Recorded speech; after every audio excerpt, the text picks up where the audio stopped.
You can take a young person to the polling station, but you can't make them vote, which is why the Brussels-based European Students' Movement AEGEE has launched a project to engage young voters and persuade them to turn out in next year's European elections. It won't be easy, even in 2009, with an average turnout of just 43% across the EU. The figure for 18 to 24-year-olds was a measly 29%. The main idea is to first bring this positive message back to the citizens, because we see that now the situation with Europe is quite hot and people don't have the best opinion of Europe. So the first thing is bringing information and education of first what Europe has done for you, what is the impact Europe has in our daily life, and what are the benefits. What would we have nowadays if we didn't have Europe? Would we have free traveling, free movement, Erasmus programs, being able to watch things online without an ACTA law? So all these kind of things that the European Union has done for us, and maybe citizens are not aware of the impact that they have on our daily life. So the first step is always information and education. So in the end, citizens can be interested and then be able to make informed choices. The AEGEE has some 13,000 members in 200 university cities across Europe, but Europe's young people haven't had it easy. The economic crisis has left very large numbers out of work and with little hope of obtaining jobs to match their educations. They've been described as the lost generation, the most highly qualified group of unemployed people Europe has ever seen. So they may well be disillusioned with politics and politicians. Getting them to vote won't be easy. The most important thing we're going to do to promote voting is making a voting guide. You see, many young people don't know what the parties stand for, what parties there are, and what political groups they are in the European Parliament.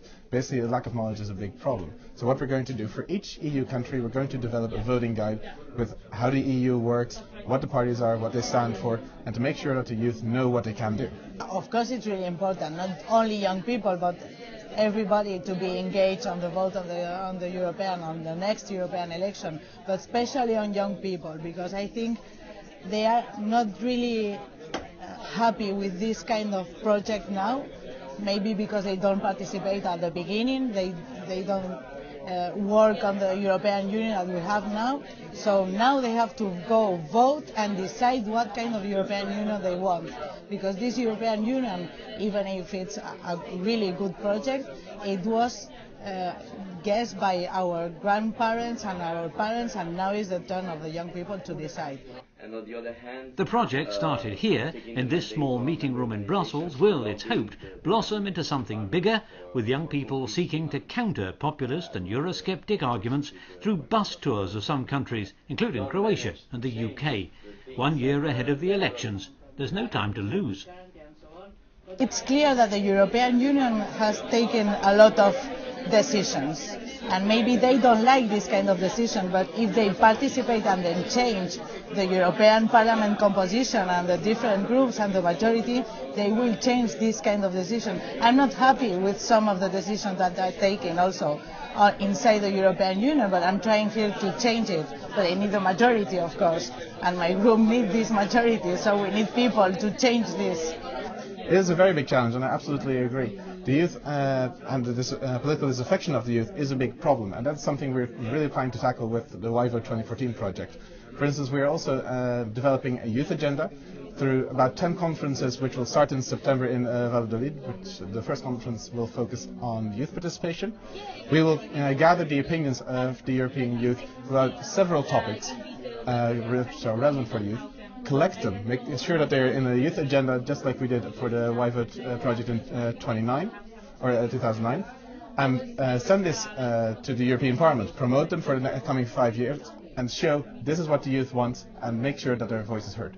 We have to use the same language as young people. We have to use interactive media, videos, social media especially. We have to adapt ourselves to the way of communication. Way of communication is, for young people, is obviously not working from the institutions, so we as youth organizations and civil society have to find the interactive ways, go into the universities themselves, go into the high schools, so the last year high schools who will be the first time voters, using methods of non-formal education and interactive games and all kinds of materials, especially social media will be playing, and internet will be playing a huge role. So we have to adapt to the communication channels which young people like using and feel comfortable using.